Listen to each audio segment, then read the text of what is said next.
Good morning, everyone. Thank you for joining today's webinar. We will start the session in 2 minutes.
Sorry, can everyone see me? Hi, Riya. Yes, we can see you and we can hear you. Thank you. Yeah, and So I think sorry. you were just talking and I couldn't hear you. I couldn't hear you either, no. Okay, sounds good. Okay. Everyone, we can hear now. We can see each other perfect. I think, Riya, still we cannot see you, but we can hear you. So this is better. I think it's better to have a voice than not to have a voice. So. Agree. Okay. So thank you everyone for joining. We would like to welcome our community around the world and say good day, good morning, good afternoon, and even good evening. Thank you for joining. We have a special webinar today, and we would like to make it interactive. We would like to make it fun. We would like to forget about all the troubles that we have in our daily crazy now life. So hope you will join us today for this interactive session. August marks the celebration of two important days, the International Youth Day and the World Entrepreneurship Day. So today our topic is Voices of Youth, what really matters to be successful at work and as an entrepreneur. We know that this is a very important topic, not only because you or your peers are thinking about career development, thinking about your new job, or maybe starting, a new enterprise, or you have some ideas over there. But it's important because so many things are changing because of COVID-19. And we would like to stay informed, up to date with new developments. And today we have an amazing team that will join me in the discussion. So my name is Rusu. I am a policy specialist working on innovation and knowledge management for women economic empowerment with We Empower G7 program. And we are happy to deliver this session in partnership with the European Union, ILO, and we are welcoming our We Empower community around the world. Thank you for joining us. We have amazing speakers today from different areas, and we hope these intersections of ideas, experience will create useful discussion and also useful feedback for you to your questions. We have Ester Marinas. She is the head of brand marketing, Spain and Portugal, Google. We have TeLisa Daughtry, founder and CTO of FlyTechnista. And we have Stika, Executive Director, Next Gen Men. Welcome, everyone, and thank you for joining us today. So Of course, you have a lot of questions and we want to receive them all. So please don't forget to ask your question in the Q&A box. And if you are willing to talk and maybe share your opinions directly, raise your hand and we will give you an opportunity to share your ideas with us. So don't be shy. We are waiting your questions and interaction with you. Our agenda is very simple.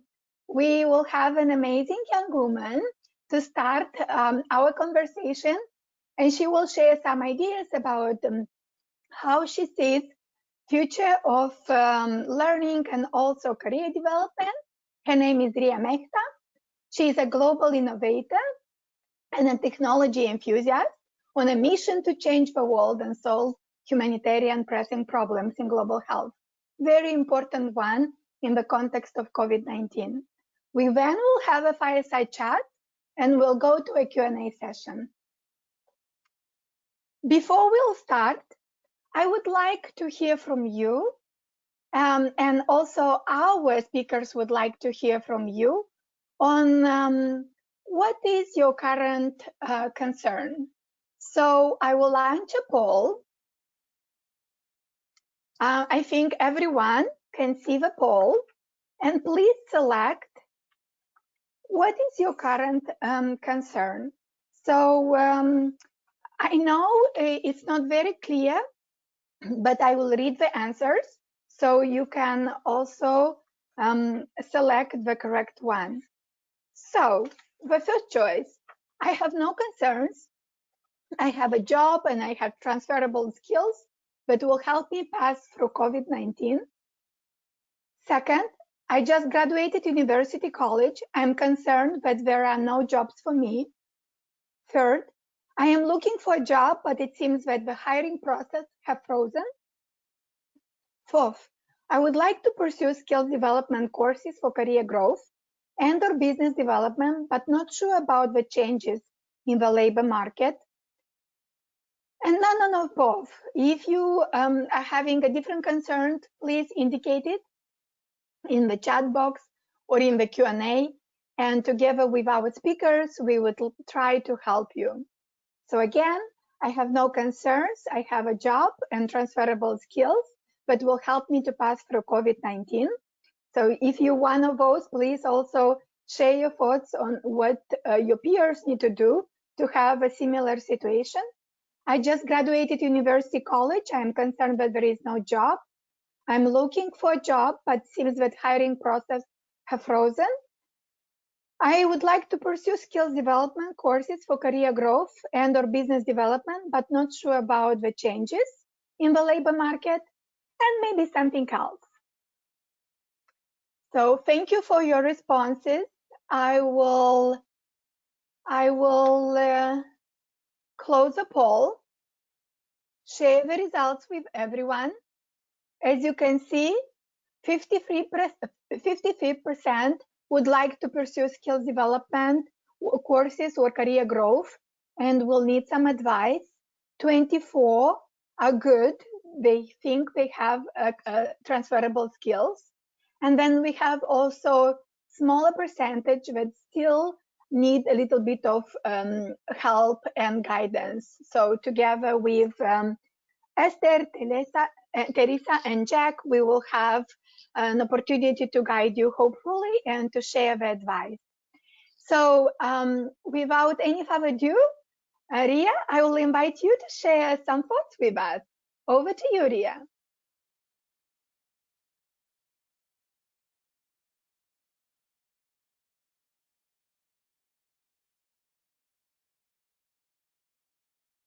Riya, I think you are muted.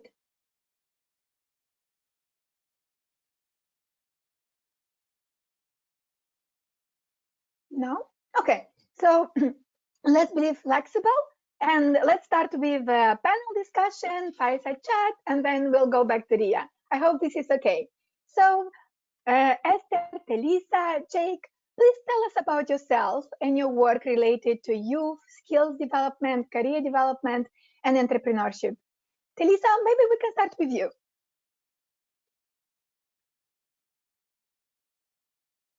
founder. I was speaking, I guess. Good morning, everyone. My name is TeLisa. I am the founder of a mobile app called FlyTechnista. We specifically help women and girls prepare for education, employment, and entrepreneurship opportunities across technology so that they can gain 21st century skills for employment specifically or enjoyment, because those jobs are now, and this is how I help during this time and beyond. Esther, over to you.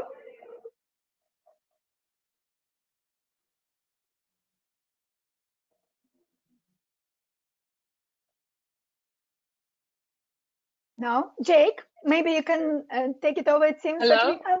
Is it working now? Okay. Yeah. Sorry about that. So lovely to see everyone, to be here. Thanks, Diana, for the invite. My name is Ester Marinas, and I am the head of brand marketing at Google. And so you may be asking, what does brand marketing have to do with skills? And actually, a few years ago, when I started in marketing in Spain, I work in Spain, locally, we realized there were some issues with career development and especially unemployment. And so we realized that we wanted to really upskill people because there was going to be a huge digital skills gap in Europe.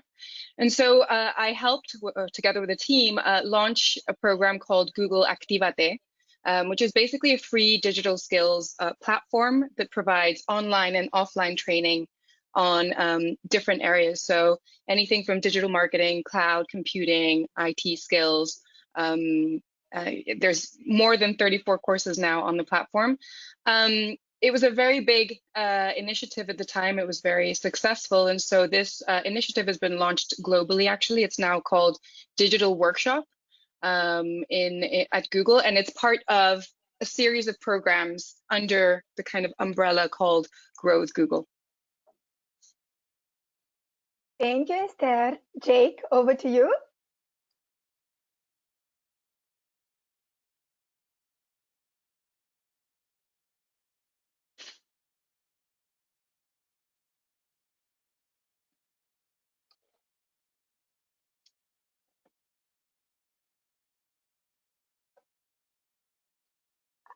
Oh, here we go.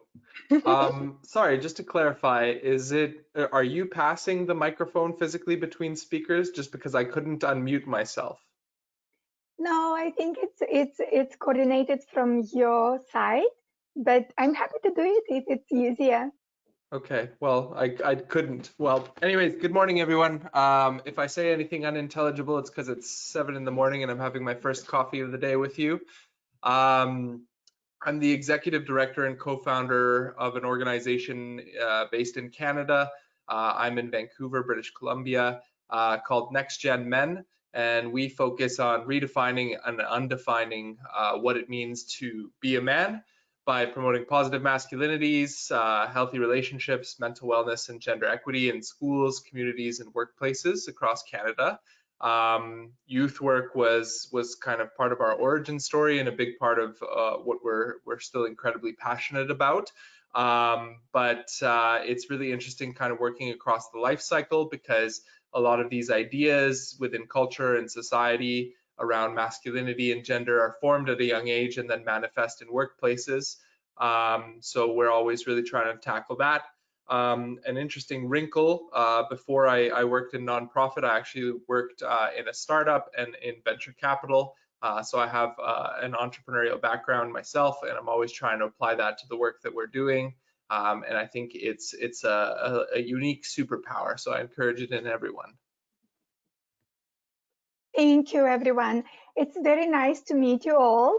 And you know, we just started the session having some connectivity and audio problems, but this is just a small piece of what COVID-19 created. So TeLisa, maybe I can go to you and you can share your thoughts on how has COVID-19 changed the landscape for entrepreneurs and for us, employees all over the world.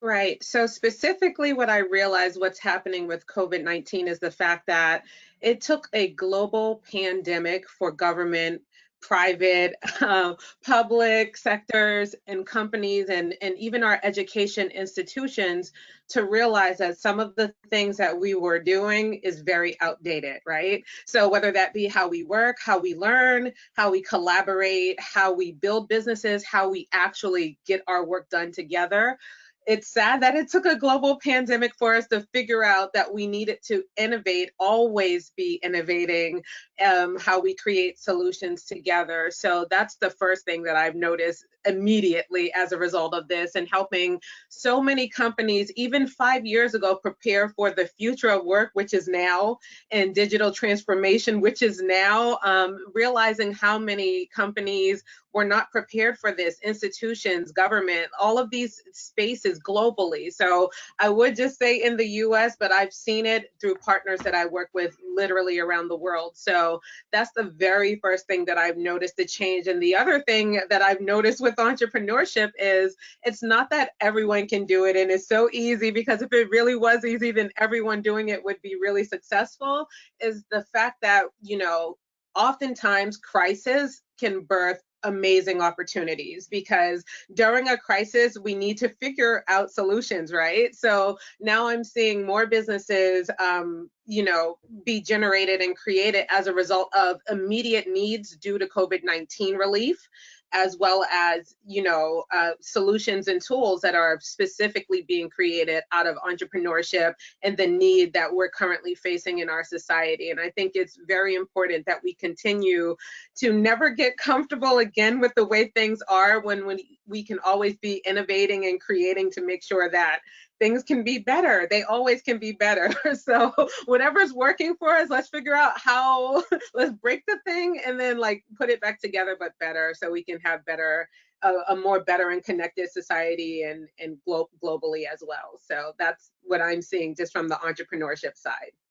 As we all say today, building back better, right? So an innovation and technology, but also an innovation approach to how we are doing things every day. It's an important know-how. And Esther, going back to the skills for career development, entrepreneurship, where is the biggest skill gap currently? What do you see at Google? What do you see as a young professional working every day with this topic? Sorry, can you guys hear me? Yeah.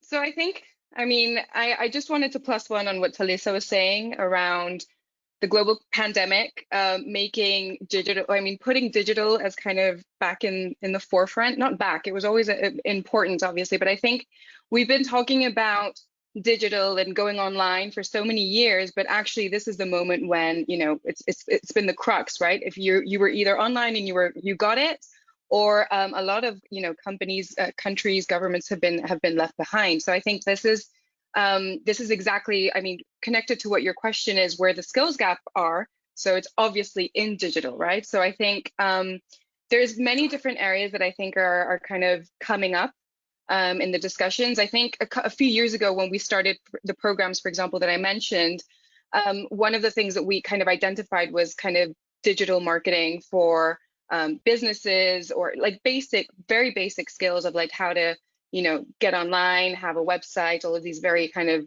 initial things. But obviously that has had a huge evolution. And obviously in the past 5 years, it's moved towards technology. And so AI, cloud computing, all of these more technical or STEM requirements were already important, and now they're just basic. So, I mean, I think at this point, also, one of the things that I wanted to say about COVID is that actually the opportunity also of this is that since online is going to be really important, it has kind of, or it will democratize a little bit the skills, because the access will be online, right? So you can kind of access from wherever you want. And this is something that we've always kind of really fought for at Google, which is, come on, like, let's make it all online so that everybody, well, not all online. I think there's obviously a mix here, but yeah, so basically, I think this is an opportunity that we need to make the most of, the fact that there will be more access and more education online. We have obviously the platform that I mentioned earlier with all of these different courses that you can take. And now we're doing, for example, partnerships with companies like Coursera, who can do much more advanced skills, and you can actually get a great certification that could actually, lead to a better CV and possibly a job placement. So that's kind of the areas that I would focus on.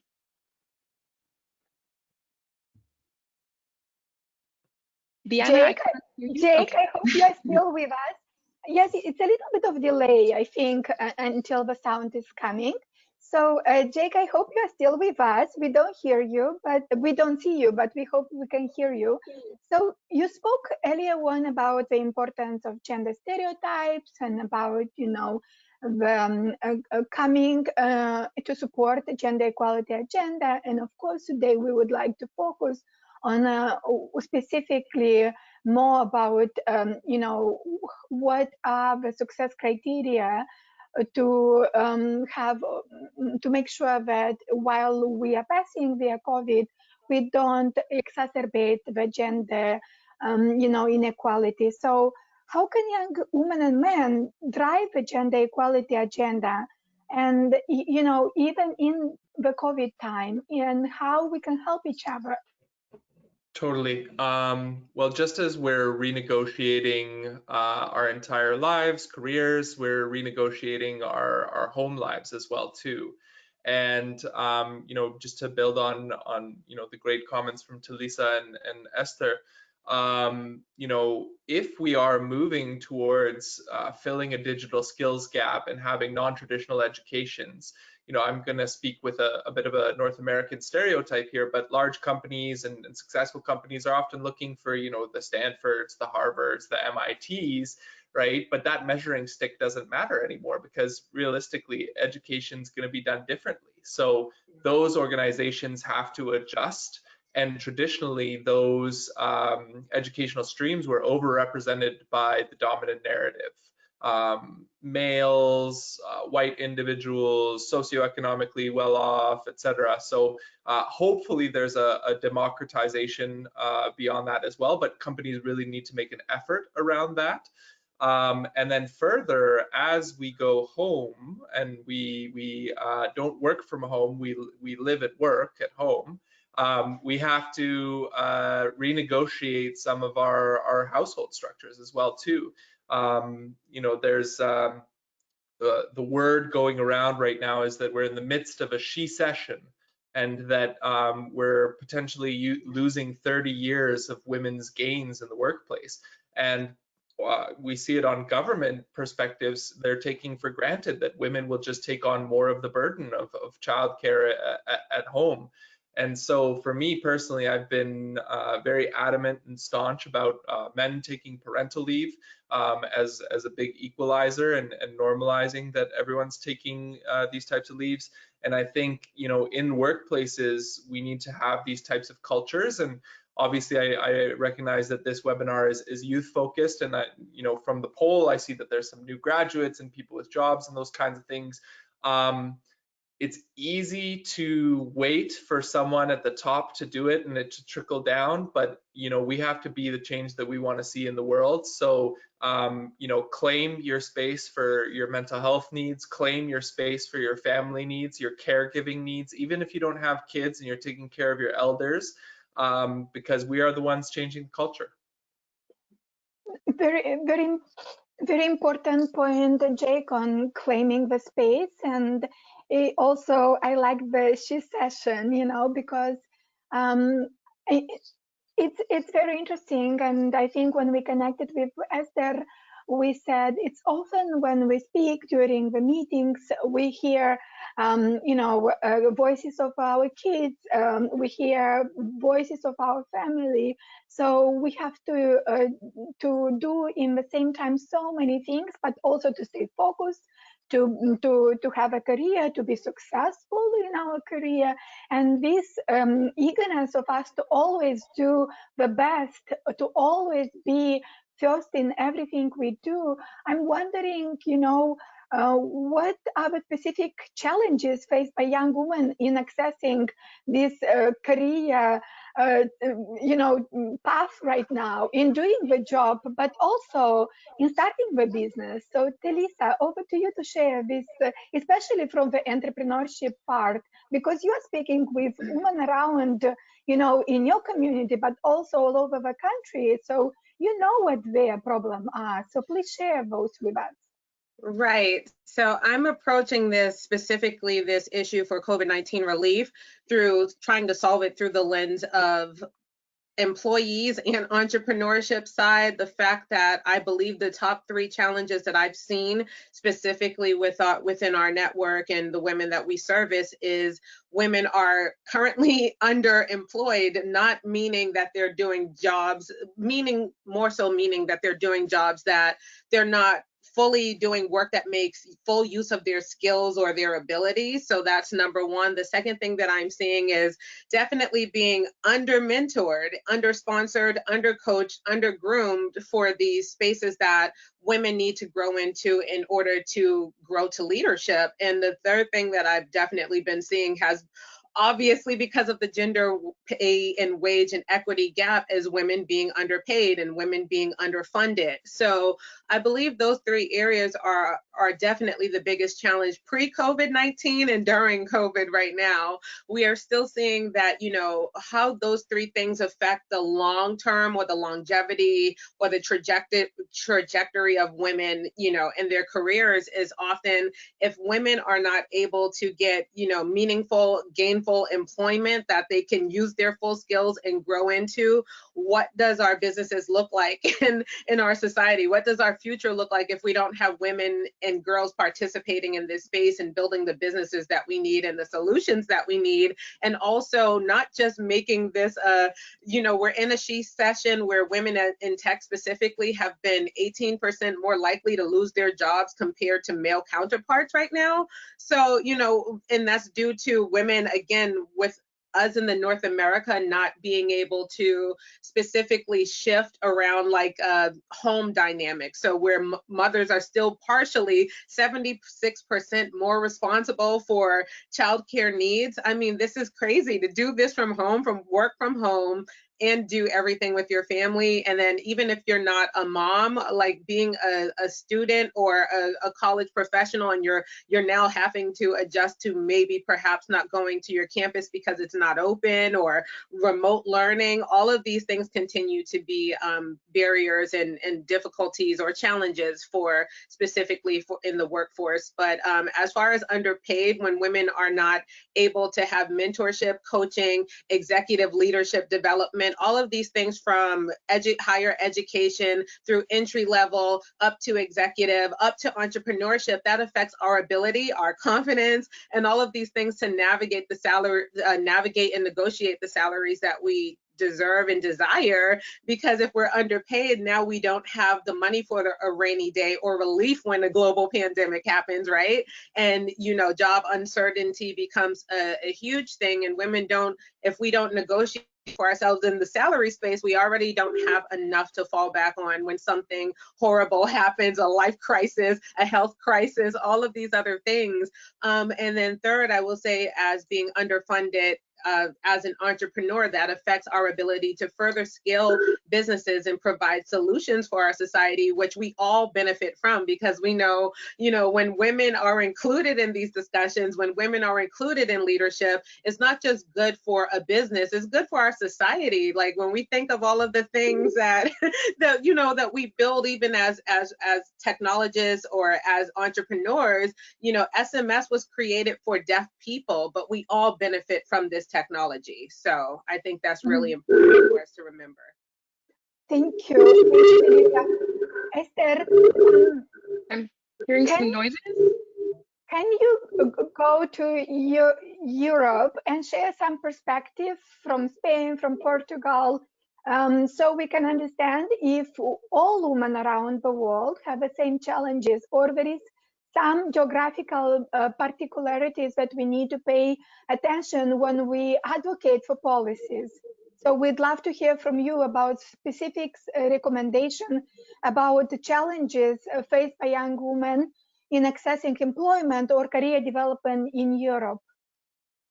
So, I mean, a lot of the challenges are pretty common, to be honest. I think in Europe historically there has been there have been some differences in terms of things like maternity leave or things like taking some time off or to take care of kids. These things may be a little bit more flexible, but the big story is very similar. There's a huge difference in pay. There's a very big difference in, for example, leadership. So only I think 29% of European companies have women in leadership. So it's definitely a big issue. And I wanted to just kind of echo as well some of the things that TeLisa said.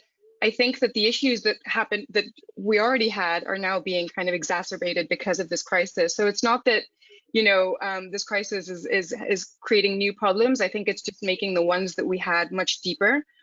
So there's a couple of things that I wanted to mention. One of them is, and I mentioned this earlier, right? So the representation of women in STEM is very low. And this is an issue because the future, as I mentioned earlier, is skills in ICT. So we need to act, and this has been something that we knew from before, but now we really need to act, and specifically for women and underrepresented groups, because otherwise it's just going to continue to be, a male led kind of an industry, right? So for example, GAFAM, which would be Google, Apple, Facebook, Amazon, and Microsoft companies, only 25% of the engineers are women, right? So it's very low, and we need to really work here. I think the solution, again, is digital skills for sure. And we need to think about how, and obviously it's not just a question of having a whole bunch of courses. We need to think about what that means when you're actually adding this into your curriculum and then kind of applying for a role, and how, this is the dynamics actually with what the company needs are. And so one important thing there is that with this crisis, the European Commission has basically given a kind of aid rescue budget. And under this budget, there's two main areas that they're going to focus on. One is digital. So we've already touched on this, and I think, I've mentioned it already twice. It's very important. It's ICT is going to grow bigger and bigger, and this is where a lot of the opportunities will lie. But actually another one which is really important, actually 1/3 of the funds that will go to the countries in Europe is actually around sustainability. And obviously there's a lot of cross initiatives and things that can happen with digital and sustainability, a lot of AI and a lot of different technologies that can be used to make more sustainable countries. But I think it's very interesting because that does mean that there will be definitely job opportunities in these two areas. I think, digital is pretty clear. Everybody kind of would think of this, but sustainability is something that I think we need to really kind of investigate and see how we can prepare the workforce for this.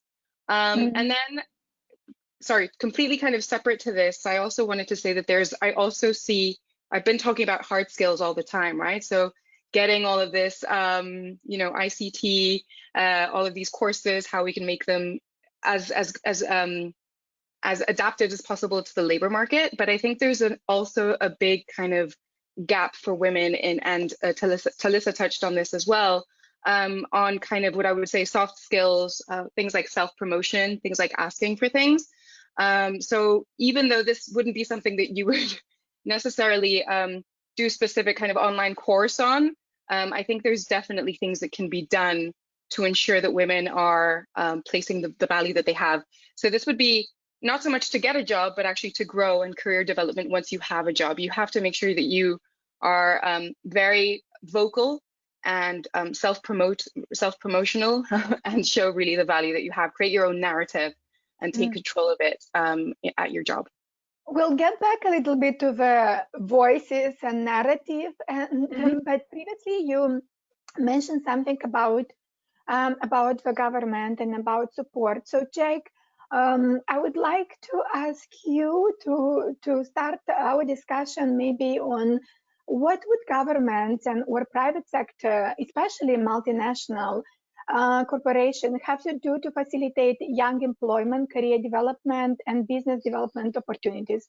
We know that, I mean, you are based in Canada, right? Canadian out of G7, recently just hosted 2 years ago the summit in Charlevoix. Many recommendations got out of the summit for artificial intelligence, for skills development, for innovative finance.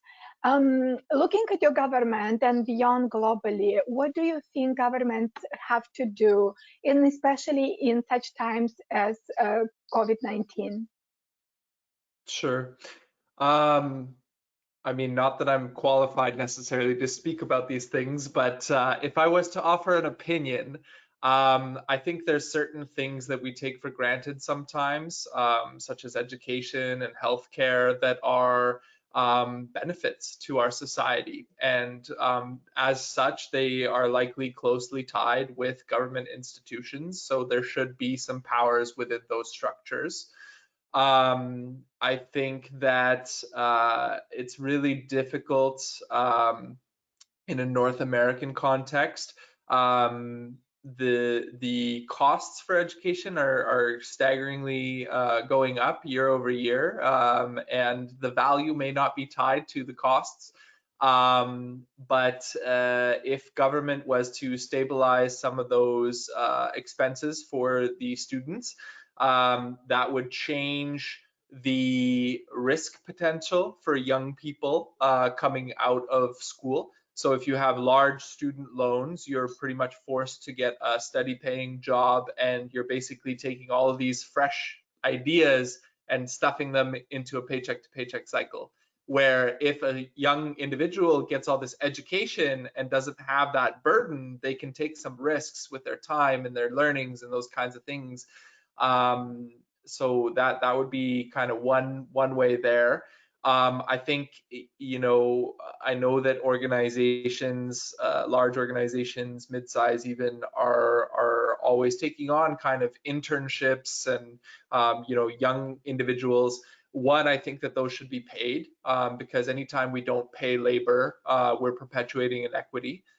So that's kind of a first thing there. But I think that there's a kind of a pipeline there where you get this talent, and I hear it a lot when I work with organizations about well, we don't have enough women in the pipeline, and so that's where I think private entities and multinationals really need to build the pipeline and get ahead of it and invest in it, right? They know the benefits. We've seen all the academic studies from McKinsey, Deloitte, PwC. We don't need any more of those. We need dollars to follow and to build out and say, we want this talent here. We want these skills here. And obviously, there's a great opportunity for a private-public partnership there. And to just build a little bit on what Esther was saying as well too, around the hard skills versus the soft skills. That there's evidence of patriarchy in that as well too, because patriarchy is built on competition and domination, and those hard skills are measurable, so you can compete and you can dominate in those, where soft skills are intangible, and they're the things that make the world nice to be in and people to be around. So it hurts not only women when they cannot necessarily have those skills valued in workplaces, but it hurts men when they're not encouraged to develop those skills and have them within their lives. So I'd say there should be a big focus on valuing those as well. Thank you, Jake. And TeLisa, I want to go over to you also to speak about narrative with the government and private sector, but maybe with a focus also on how this is different for different groups of women that have different challenges and different needs, right?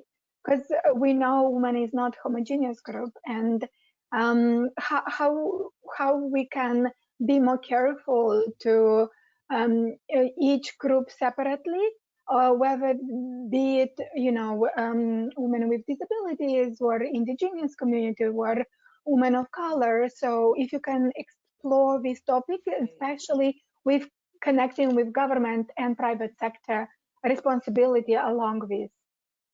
Right. Definitely to speak to Jake, to your point about, the pipeline. I do want to just add that in there. There isn't a pipeline issue. There really isn't. I mean, there are tons of groups that like literally are on our platform and our app that have serviced over 100,000 women, girls globally, in technology and STEM specifically. So there really isn't a pipeline issue. The issue right now with the government's private public sector is, visibility, access, opportunity. That's really what the issue is. It's like women have the skills, we need the opportunities, they need the jobs. So all of these other things, but specifically speaking to how government can form better partnerships or collaboration or foster better communication and support different groups of women. I am very firm on not speaking to things that I don't have a background in or experience in. So I don't know what it feels like to be a woman who is differently abled, but I am a woman of intersectionality, and I can definitely speak to that, like what it's like being a woman and a woman of color, specifically a Black woman navigating between STEM, employment, and entrepreneurship. What I believe can be done as far as the public and private and government sectors is, there really needs to be more opportunities to pathways. So not just, pathways will create not just the opportunity, well, we gave you the opportunity, but if you don't give me sponsorship, if you don't give me coaching, if you don't give me development, if you don't give me grooming, that means that we're less likely to succeed in these spaces once we get there. And I believe the same thing for youth. So you can give youth skills, but if you don't give them access to opportunities, access to mentorship, access to development and coaching, we're not really setting our youth, ourselves, our employees, our businesses, all of these different groups of people up to succeed if they're not able to, have the proper support once they're then in an environment. And in terms not having that support determines if we thrive or not. So, right now what we're seeing where, in the US specifically with a lot of, issues around race and equity and inequalities, what we're seeing specifically is like now companies and businesses want to visibly be more social responsible. So that means giving opportunities to people who previously may have not had visibility or access to opportunities. So these are underrepresented groups of people. I think that's a really great thing and a great time to take advantage of these things. But I also, again, want to iterate and stress how important it is that we're not just given access to these skills or these opportunities, but we're also given access to not being overcoached and underfunded, but because that's also a thing too. There are tons of companies that will give women entrepreneurs business advice, free mentorship, free all of these things. But when it really comes down to it, women can do the business. We need the dollars. Give us the dollars, give us the money. We don't really need that much more coaching. We need the money. So, again, that's one part I would definitely say where government and public and private sector can do a better job, not just providing the opportunities, but really providing sponsorship, mentorship, coaching, development, a clear path for success. And that comes from working with each other. I don't believe that there should be a group of people at a table deciding things for another group of people who are not at the table. Like, we have to do a better job at that. So whether if it's for young people, the fact that you invited a young person to be a part of this panel discussion, I'm sorry that Riya, that your phone is not working in the camera, but it's very important that when we have discussions about people and for people, that these people need to be invited to these discussions. So even a gesture doing that in this space is important. In fact, I wanted to see if Riya can hear us and jump in, sharing her thoughts. We have also many questions and I try to select them and to package, but before going ahead, Riya, over to you. Can you hear us? Yeah, for sure. Can you guys hear me? Yes. Great. Awesome. So we would like to hear from you. Of course, yeah. So I just wanted to say thank you so much. I'm really excited to be here, and I'm going to share a little bit about myself and why I think there's so much potential in the future of work, and especially with youth. So I'm actually 17 years old, and about a year ago, I started my journey in global health. So I really got passionate about diseases around the world and how we can help people and heal people. And I actually became a researcher at the Hospital for Sick Children that's in Toronto. So I'm based in Canada as well.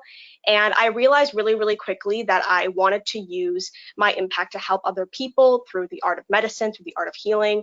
So I did a lot of research into the heart, human body, just understanding things like that, biology. And I soon became really, really adamant to want to solve world problems. I wanted to extend my impact to things like social impact. I wanted to extend my impact to gender equality. I wanted to extend my impact to education.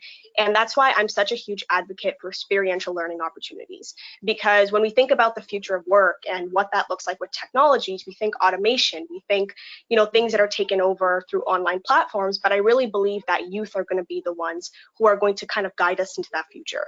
I always say I'm surrounded by people every single day who really lift me up and who are in the same mindset as me and who think the same way as me, that they want to help people and that they want to empower other people. And they do a lot of projects that help to facilitate that too. And I always just think with the future of work, I want to rely on experiential learning opportunities to help teach us. So right now I'm actually running my own company, and we work with multiple different organizations to advance the Sustainable Development Goals of the UN. And I'm really excited about that because it's something that's personally I'm really passionate about and wanting to help people and wanting to make an impact. And the way I got involved in that is through experiential learning opportunities. So how can we get the school involved? How can we get really, really young kids to do impactful things? And that's through things like internships. That's through apprenticeships. That's through cooperative education opportunities. That's where I first kind of got my start. And I think what we need is multi-stakeholders that are being more involved in the process, like government, schools, investors, to make this happen and help the youth in STEM really shine. Something that I'm kind of thinking about right now is one of my projects I'm really passionate about is helping girls in East African countries. So I'm actually working with Girl Up, which is an organization that's also funded by the UN, to help bring more opportunities to girls in East Africa, in Uganda, Kenya, multiple different areas of East Africa, and especially developing countries in India as well. And it's just so beautiful to see young girls who are passionate about things, but they don't have the resources that they need. So it's really amazing to see how organizations are stepping out of the way to help those girls. And I'm lucky to be a part of that. And I want that for other kids as well. So I really resonate with everyone and what everyone is saying and the importance of having learning opportunities for youth and how youth are going to really build the future. So that's kind of just what I wanted to touch on. Those are some of my points, but it's interesting to think about when we think about the future of automation and technology, you can't also just leave out the youth who are going to build that future. It's important that we train the next generation as well. And that's why investing in things like education and new types of education, online education, having to adapt, having to find different forms of teaching other kids is really important. So I'm such a huge advocate for that. And it's really changed my life. And I hope that other kids have that same opportunity as well. Thank you so much, Riya. Thank you for sharing your views. And we invited you because we know you represent your generation, you represent peers alike, and voicing your opinion, you also voice the opinion of millions of young women and girls that are looking on how to develop their skills and what does career opportunities means for you and for them as well. And you touched upon on different points, but I want to go back to have also Ester, TeLisa, and Jake, and maybe together we can share. And a lot of our questions are also around the what are the resources, right? So Jake, going back to you, maybe you can also share with the participants and what are the resources to inform themselves about, gender stereotypes. We also don't want to scare, young boys and young men and men that they now suddenly need to take whole responsibilities. But we want to create a culture of understanding and equal opportunities throughout the period. So, what would be some resources for them to understand better how to do that and how to communicate better about the problems that they have with their peers, partners, and colleagues at work? I don't know if there's like one key resource in and around that. It's kind of like a pathway and a journey. I think, you know, just to learn a little bit about gender norms and stereotypes. I'm a big fan of Chimamanda Ngozi Adichie and her talk, We Should All Be Feminists. And you could read the essay, it's about 50 pages, or you could watch the TED Talk. That's a great place to start. I suppose there's lots of really good TED Talks in and around kind of masculinity these days. But I think, you know, if I'm thinking about the future of work and the conversation that we've had here today, I think it's really important to know who your role models are and have a diverse set of role models. I think, you know, when it comes to quote unquote thought leadership and people in startups and entrepreneurship, like there is, you know, a large slate of older white men that everyone reads. But if we're not reading women or racialized individuals or, you know, people with differing experiences, then we're missing the bigger picture. And that's really where innovation comes from, is the different perspectives and being able to see things other people don't see. So as you embark on your journey and you're trying to understand that world, just know who your role models are and make sure they don't all look or sound or think the same. TeLisa, what are some resources that entrepreneurs can use currently while they pass through this, you know, amid COVID-19 and also afterwards, because they need to adapt as well. So how they can do this, where they can find the guidance? Right. We're really grateful. I mean, during a pandemic, a lot of things were birthed out of, as a result of this, such as, you know, a lot of innovative businesses and ideas. And with that comes the funding opportunities that I was just speaking about earlier. Right now is a really great time to create innovative solutions that specifically solve for COVID-19. Issues like learning, how we're learning. If you can create some kind of learning new methodology or things that will help people simplify how we're working, or even video chatting and conferencing and connecting and collaborating, as well as, you know, literally the STEM guidance needed to create these cures and solutions so that we don't have to worry about vaccinations and walking around with mask or no mask or wherever people are doing these days.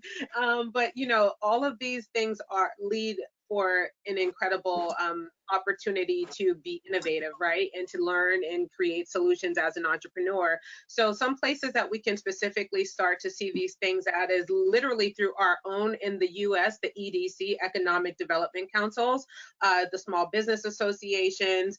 There are several initiatives and programs and platforms specifically for female founders and women entrepreneurs. Not to plug my own product in FlyTechnista, but literally that's what it's for. Over 800 partners in the global tech ecosystem, literally where you can gain access to information and resources to literally navigate your employment and entrepreneurship journey. But if we don't do these things right now and find these solutions and tools and opportunities right now, we need to be the people that we need right now. So entrepreneurs is a really, really great time. Not too old, not too young to jump into this. Like literally, if you have a solution that is viable, that can transform how we do any of the things or solve any of the problems that we're currently facing as a result of this global pandemic, I think is really important and necessary. And this will not only shape your own professional development, career, and journey, but also transform our society over the next 10 years with doing that. Actually, TeLisa, we had several questions about, you know, how to find the job via your app. So I'm happy that you also connected with this. Esther, a lot of questions we have is about digital skill development and about free programs that Google or the collaborators can have, and that people can use those courses currently. If you can share some of them, and of course we always can gather all the links and all this from TeLisa, Jake, and Esther, and can provide via follow-up email along with the recording. But grateful if you can give a high level, especially on digital skills. There are a lot of questions. Great. So I don't know where the audience is from, so I'll do a kind of US view. I think obviously there's many different tools that you can use, many different trainings. Sorry, I'm hearing quite a bit of noise. Can you guys hear me okay? Yes. Okay, sorry, it's just kind of, yeah, so basically where to start is the question I get most of the time. So there is a program called Grow with Google, which I mentioned earlier. Search for it and you will see, I'm actually in the US site right now, so because I'm managing the Spanish one. But basically you go, there's two areas. One of them is free training. So usually these trainings will be not necessarily, some of them are certified, but it's kind of shorter trainings and they touch on kind of more the basics, right? So I think the free training is a good way to start kind of testing the waters and seeing, you know, maybe this is what you're more interested in, less interested in terms of STEM or kind of more digital marketing trainings. And then we have something called the Google Career Certificates, which are basically just kind of more advanced. So you will actually get a certification. You can add the certification into your CV there. Obviously, recognized certifications. They are created by Google under Coursera in partnership with Coursera. And they initially existed only in Coursera, but now they're also available under the Grow with Google platform. So that's where I would start. If you're not from the US, search for your local digital workshop. So all of the countries will have a different name for it, but if you search Grow with Google Digital Workshop or Grow with Google, you will probably land on the basic and more advanced trainings. And you can kind of go from there. Obviously, you know, after you do these trainings, there's more, you know, most of the Ivy League colleges have MOOCs as well. So there's kind of, that could be a good starting point, but there's obviously a myriad of things on the web. So Riya, because we have a lot of young people here, and we got a lot of compliments for all the panelists, and everybody is impressed about your story and how active you are, being only 17 years old. So they are asking also, what are your resources? If you can share with our stakeholders. Of course, yeah. I always love this question because I always love sharing how I got here. I think finding a really good mentor, I think someone mentioned this before, but it's so important.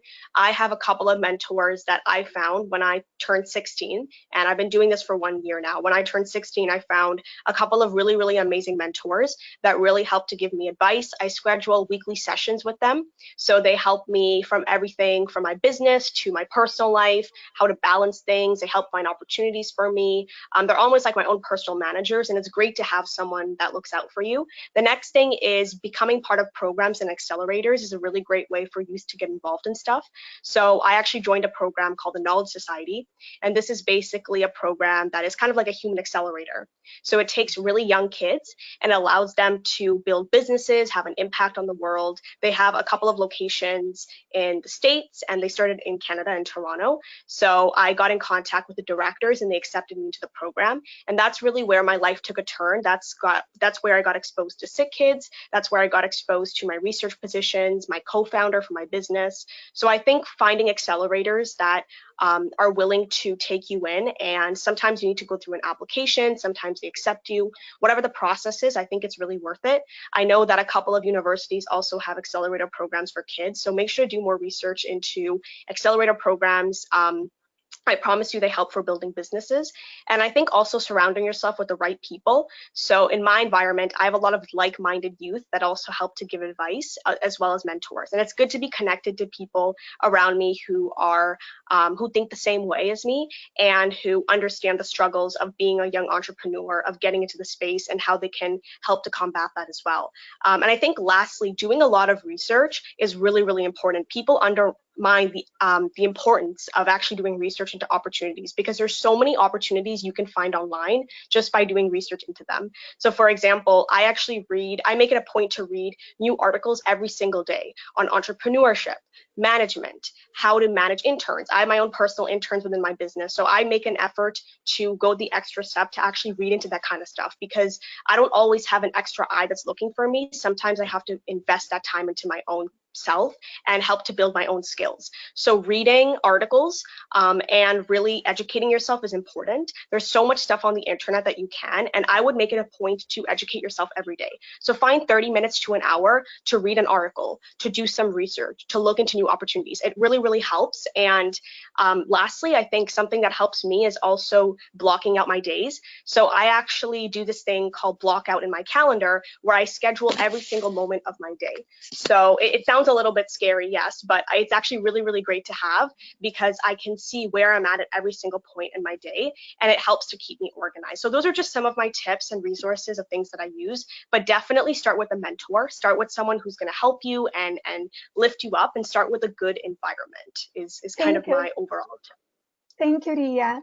I don't mean to interrupt everyone, but since we have only 2 minutes, I won't also, and I know that a lot of organizations are doing the online sessions right now. I want to be respectful of everyone's time, and we have so many questions, and maybe I can read several of them, and then I can pass through all the speakers. They can select either to respond or to do some kind of a closing thoughts from your side also. So first of all, everybody thinks this is amazing session.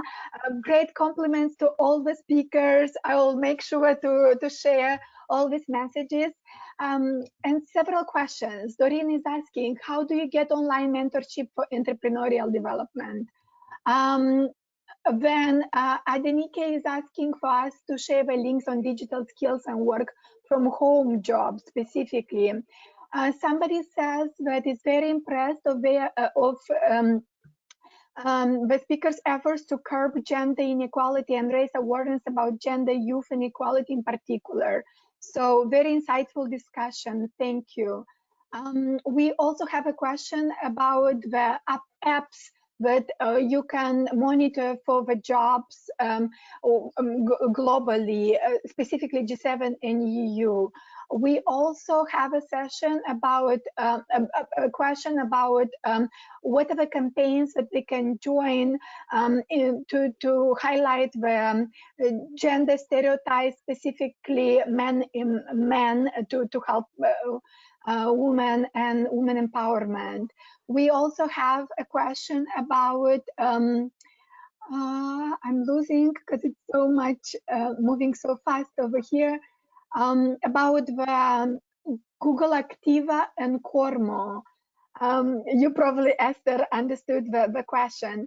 Also, somebody is proposing to speak about how COVID-19 has impacted families, mothers specifically, and working mothers. Also, somebody speaks about the circle of support at work, work-life balance. And lastly, people also asking about what they can do to be more active. How do you get online, or how do you help in the community? So I tried also to combine the question previously, but Esther, maybe we can start with you and to hear some of the responses to the questions or some of your thoughts based on today's discussion. Okay, that's pretty daunting. It was a lot of questions. So, I mean, just to kind of, I loved what Riya was saying around kind of all of the stuff that's on the internet. I mean, it sounds very basic, but as Riya is saying, there's so many things that you can just sign up to that are free. And so there's things like Riya was saying, reading newspapers, articles. It's kind of like the rabbit hole. You start off with one, and then you kind of continue, and you start finding lots of things. And that's exactly what I was saying with kind of the digital skills trainings that we offer. It's Grow with Google. Google Activate is the Spanish version of Grow with Google. So it's the one that I'm managing locally in Spain and Portugal. There was a question around that. I think if you said Google Activa, but anyway, so that's kind of also what I mean with start with the basics. So maybe start with a couple of, you know, this sounds interesting, maybe app development, let's see what this is about. And then you start with something and you kind of end up understanding and knowing what you really love. So I just think setting some time aside for that, as Riya's saying, is a great idea. And I think, you know, starting off with something small, and then, as I'm saying, you kind of start digging and find out what you really are interested in. So I think that's, you know, there's so much out there, but it's obviously, it takes time, and you have to, you know, set aside some time to actually investigate. Thank you, Esther. Maybe we can go to Jake. Just to be brief and try to summarize it, I think you know, Riya was saying this, and I really admire her drive and motivation. I wish I'd wasted less time at her age, so good for her. But you know, education is often something that is mandated, and people are looking for grades and outcomes and those kinds of things. But learning is self-driven and self-given, right? And so if you want to grow and you want those results in the world, it's on you, right? You know, there's great resources that Esther's talked about, but you know, nobody's going to sit there in a classroom and hover over you. You have to go through it, complete it, and really care about it. So that's something that I would say. And then just quickly to talk a little bit on some of those gender-based things that were in the thread there. I think the really important thing is, you know, there's a strong conversation around patriarchy and the current status quo obviously benefiting men and boys, and that is absolutely true, but it is also harmful to men and boys when we look at, you know, rates of substance abuse, suicide, those kinds of things. So that means there's an underexplored opportunity to engage men and boys as co-beneficiaries and co-conspirators. And really what we need to get to is understanding how patriarchy harms all of us. And that really gives a real motivation and that, you know, what's in it for me feeling for everyone. And so when there's an opportunity to have a conversation, you know, I know this webinar is brought by UN Women, so I'm not sure of the gender split of the attendees, but really an invitation, if you have male identifying individuals who are struggling currently with their mental health, their ideas of being a protector or a provider, you know, those are entry points into conversations around gender and what it means to be a man. And so take those opportunities, have those discussions, and go learn something. Thank you, Jake. You know, TeLisa, I also, we had a lot of questions about what is a very specific knowledge that one needs to have to open an entrepreneurship activity during COVID time. So I know I didn't mention it, but if you can somehow include this in your remarks, it will be useful, because I think there are a lot of people over there, young or young in spirit, and also during the career development, that would lost their job, and this is the reality, and they're thinking how to earn and how to recreate their professional life. So over to you, TeLisa. Right. So there are two things I wanted to address, and I'll be really brief for the sake of time as well.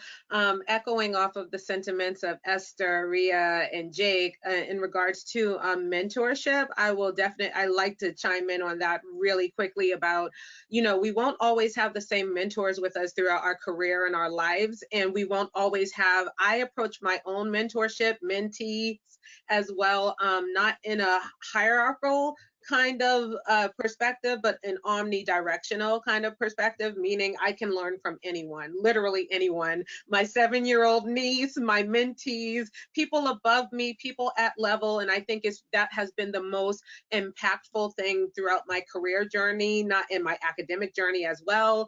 So I would definitely tell all the young people, don't just look for people who are 5 years senior than you or 2 years senior than you. Look around you, look at people who might be below you in something that they have great experience or expertise in that you admire. That's how I often select my mentors, and not often like-minded people. Sometimes that can leave us very trapped. You want to also have people in your circle who expand your thinking and your thought process, so you are not always looking at problems with the same eyes, but with different, so to get different solutions with different eyes. So I would definitely say that. As far as developing your skill set right now during COVID-19, look at the jobs that are hiring, the problems that we're facing in our society, and align your skill set to match those things. That is what's going to literally help you stand out, be successful during these times and for the years beyond. Because when you're looking at how I grow, again, to echoing Jake, you can't just like, I've been an online learner since 2009. So I first started learning online in college in 2009. And, you know, that was a very difficult thing for me as a 20-year-old woman, not really having that teacher, that professor, that classmate in the space with me. I had to become driven on my own to learn these things. So being a lifelong learner literally came from me looking at job descriptions that I wanted, and I had to align my skill set to meet those needs and those requirements and those demands and those skills. So that's the second thing. And the third thing I would definitely say, as far as entrepreneurship and pursuing that path and navigating that path, right now is a great time to participate in sprints. Now, sprints are short-term processes that allow you to go through project ideation. If you look up definitely Stanford, I just completed this myself, still as an entrepreneur, always innovating, always solving problems. Stanford University had an innovation sprint for businesses that literally wanted to pivot or solve problems for COVID-19. It was a free program. It cost nothing. It was 8 weeks. Literally, you go from everything from your, I have an idea, here's how you build that idea out. So not just Stanford, but you can literally look for an idea or innovation sprint. They're mostly free. These are mostly free things, and you can get mentorship. In regards to mentorship, not traditional mentorship with someone that you might check in with weekly, but there are definitely other things that you can approach mentorship with.